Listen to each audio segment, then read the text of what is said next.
आताच आपण बघितलं असेल एक मागच्या आठवड्यामध्ये विजय चौधरी हा भारतीय जनता पार्टीचा महामंत्री आपण त्याला म्हणतो, एवढी मोठी जबाबदारी असलेल्या व्यक्तीने आज त्याला अटक झालेली आहे।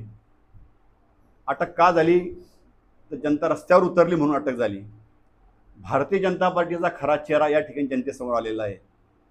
आज या महामंत्री एवढ्या मोठ्या पदावर असताना आज या ठिकाणी आमचे खडसे परिवार असतील, अजून जे भारतीय जनता पार्टीचे इतर महिला पदाधिकारी असतील, हिनाताई असेल किंवा अनेक बाकीचे असतील, या सर्वांवरती अतिशय खालच्या पद्धतीमध्ये वक्तव्य करून त्यांचा अपमान केलेला आहे। भारतीय जनता पार्टी एकीकडे म्हणतं बेटी बचाओ बेटी पढाओ, लाडकी बहीण योजना, महिलांचा सन्मान आम्ही करतो, असं एकीकडे म्हणत असताना एकीकडे या ठिकाणी महिलांचा अपमान केला जातो। भारतीय जनता पार्टीचा विजय चौधरीच्या अनेक क्लिप्स या ठिकाणी प्रसारित झालेल्या आहेत। आमचं या माध्यमातून एकच मागणी आहे, त्याला अटक झाली, त्याला शिक्षा मोठी कारवाई झालीच पाहिजे, परंतु त्या क्लिपमध्ये जे कोणी अजून लोक त्या सामील असतील, ज्यांच्याशी त्यांनी संभाषण केलेलं आहे, त्यांच्यावरती सुद्धा कारवाई झाली पाहिजे, ही आमची प्रथम मागणी आहे। आज या ठिकाणी दुसरा मुद्दा असा आहे की या ठिकाणी पुरा महाराष्ट्रभर शालाट आयडी घोटाळा खूप मोठ्या प्रमाणात गाजतोय आणि त्याचं पाळमुळं जर बघितलं असेल तर आपल्या जामनेर तालुक्यातच आहे। ते शालाट आयडी घोटाळा काय आपल्या सर्वांना माहिती आहे। या ठिकाणी 23-24ला जे काही शिक्षक लोक असतील त्यांना म्हणजे ऑर्डर 23-24चं दिली आणि त्यांचा आयडी काढला मात्र 13-14ला, म्हणजे मागच्या तारखेमध्ये त्यांना जॉईनिंग लेटर दाखवून खूप मोठ्या प्रमाणात भ्रष्टाचार झालेला आहे। या ठिकाणी या सर्व लोकांकडनं खूप मोठ्या प्रमाणात देणग्या वसूल केलेल्या आहेत। 25-25 लाख 30-30 लाख रुपये देणग्या घेण्यात आलेल्या आहेत। देणगी आज घ्यायची आणि 10-10 वर्ष त्यांना तात्काळ ठेवायचं, अशा प्रकारचा सर्रास काम या ठिकाणी संस्थेकडे चाललेलं आहे। आमची या पत्रकार परिषदेच्या माध्यमातून एकच मागणी आहे की या विद्यार्थ्यांवरती अन्याय होता कामा नये, त्यांची कुठलीही चूक नाही। या ठिकाणी ज्यांनी हे चुकीचं काम केलेलं आहे त्यांना शिक्षा होईलच, परंतु या जे विद्यार्थी आहेत आज या ठिकाणी आपण बघितलं असेल अनेक मुख्याध्यापक या ठिकाणी गोवले जात आहेत। मुख्याध्यापक म्हणजे आज तिथे सयाजीराव गायकवाड आहेत, त्यांना या ठिकाणी संस्थेच्या माध्यमातून दबाव आणला जातो म्हणून त्या ठिकाणी त्यांनी सह्या केलेल्या आहेत। म्हणून हे मुख्याध्यापक असतील, शिक्षक असतील, जे विद्यार्थी असतील, यांच्यात अन्याय होता कामा नये आणि जे दोषी असतील त्यांच्यात कारवाई झाली पाहिजे, या मागणीसाठी आज या ठिकाणी पत्रकार घेतलेली आहेत। त्यानंतर तिसरा मुद्दा असा की सिव्हिल हॉस्पिटलमध्ये आता परवा जे आपण बघितलं असेल, या ठिकाणी सिव्हिल हॉस्पिटलमध्ये शॉक सर्किटमध्ये खूप मोठ्या प्रमाणात आग लागलेली आहे। जामनेरचं सिव्हिल हॉस्पिटल जर आपण बघितलं असेल, ग्रामीण रुग्णालय जर बघितलं असेल, या ठिकाणी हा जामनेर तालुका म्हणजे मंत्र्याचा तालुका आहे। महाराष्ट्रामध्ये 2 नंबरचे खातं आदरणीय भाऊंकडे आहेत।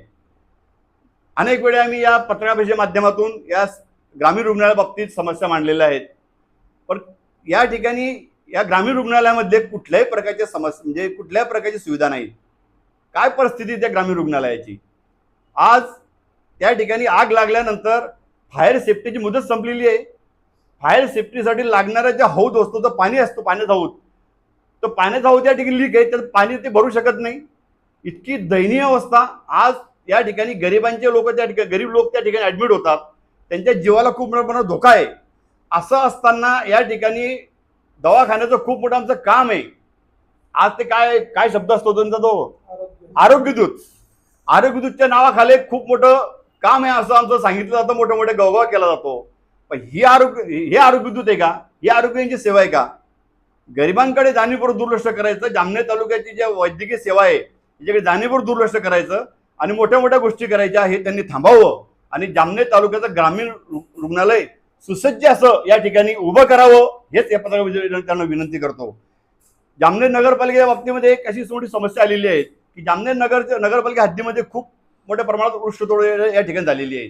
कुठल्याही प्रकारची परवानगी घ्यायची नाही, नगरसेवक मनमानी करतायत, त्यांच्या पद्धतीने वाटेल ते झाडं तोडली जात आहे, वाटेल ते डांगा छाटला जात आहे, त्याचा कुठली परवानगी काही नाही, म्हणजे अतिशय मनमानी चाललेली आहे। ही मनमानी थांबली पाहिजे, शिवसाहेबांनी मनमानी थांबावी आणि जे कोणी अवैध झाडं तोडतील त्यांच्यावरती कारवाई करावी, या सगळ्या मुद्द्यासाठी आज या ठिकाणी जमलेलो आहोत।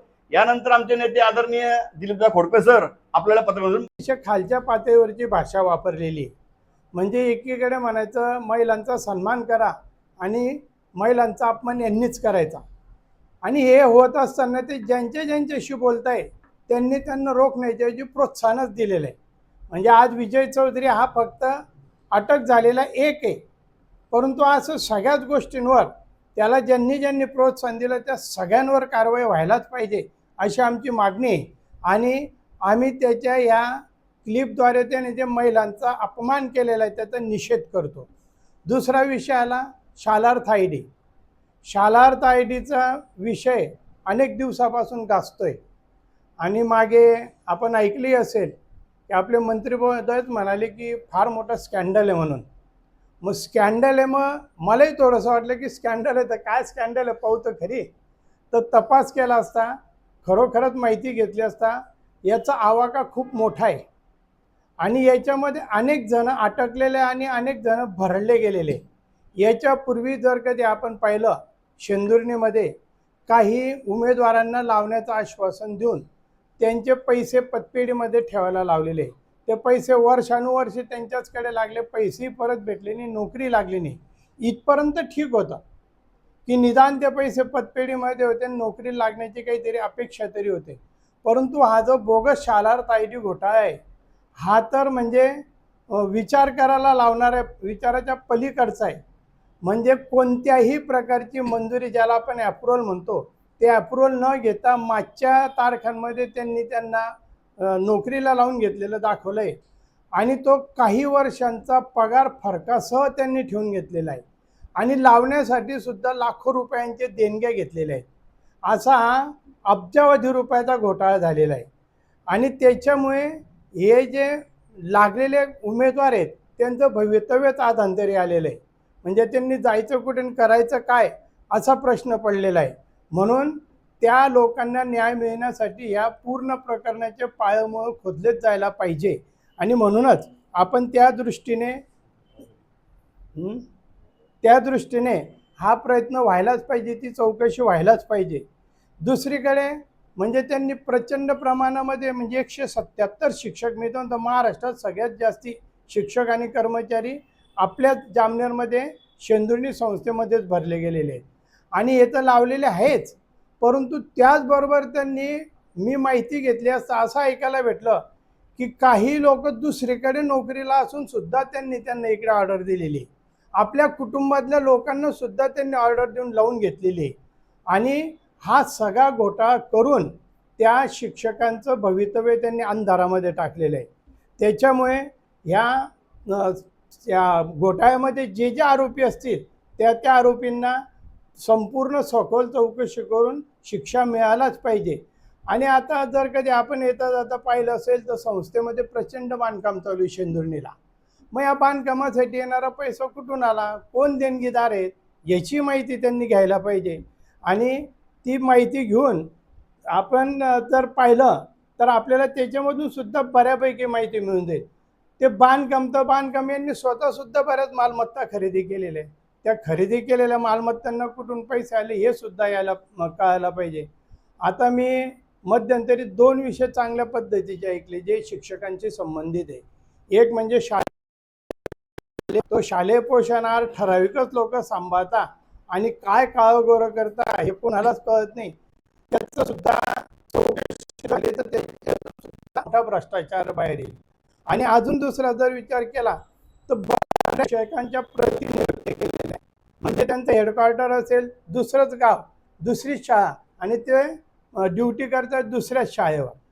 त्या जर कधी त्यांच्या सोयीमध्ये प्रतिनियुक्ती केलेल्या असलं तर आमची हरकत नाहीच.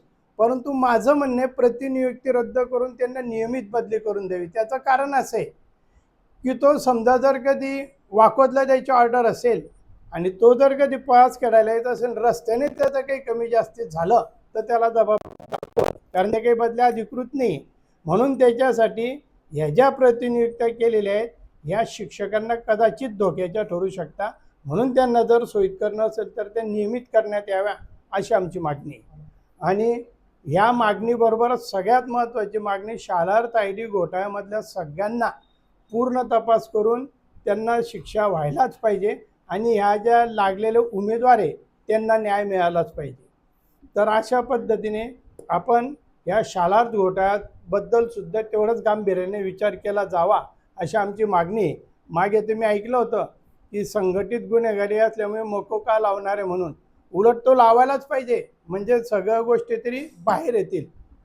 त्याच्यानंतर आत्ताच परवा तेरवा आपण पाहिलं असेल की उपकेंद्रामध्ये उपरुग्णालयामध्ये उपजिल्हा रुग्णालयामध्ये आग लागली होती.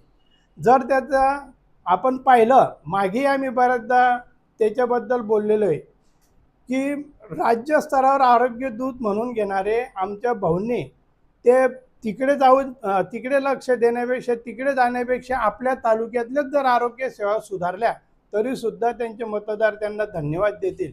मी तर म्हणतो दिव्याखाली आमदार म्हणतात ते तसंच आहे की आपल्या ह्या उपजिल्हा रुग्णालयामध्ये कोणत्याही सुविधा पुरेशा संख्येमध्ये उपलब्ध नाहीत, औषधं उपलब्ध नाहीत. एवढंच नाही तर कर्मचाऱ्यांची सुद्धा कमतरता आहे. आणि आग लागल्यावर तर सगळ्याच गोष्टी लक्षात आल्या की या रुग्णालयाची सुरक्षिततासुद्धा वाऱ्यावर आहे. म्हणजे जी फायर सेफ्टी व्हायला पाहिजे ती 4-6 महिन्यांपूर्वीच होऊन गेलेली माझ्या माहितीनुसार. मग त्याच्याकडे सुद्धा दुर्लक्ष झालेलं आहे. त्याच्यानंतर 1,00,000 लिटरची मोठी पाण्याची टाकी बांधलेली, परंतु त्या पाण्याच्या टाकीमध्ये पाणी टिकत नाही, लीक होऊन जातं, गळतं ते. मग ऐन टायमाला जर आग लागली तर ती 1,00,000 सोडून 10,00,000च्या पाण्याच्या टाकीचा उपयोग काय? तर तिची सुद्धा दुरुस्त व्हायला पाहिजे. फायर सेफ्टीकडे लक्ष द्यायला पाहिजे. म्हणजे जर उद्या काही दुर्घटना घडली तर रुग्णांच्या जीवाशी खेळ व्हायला नको, म्हणून त्या ग्रामीण रुग्णालयामध्ये सुद्धा चांगल्या पद्धतीच्या सुविधा उपलब्ध करून द्यावा, फायर सेफ्टीकडे लक्ष द्यावं आणि रुग्णांना जास्तीत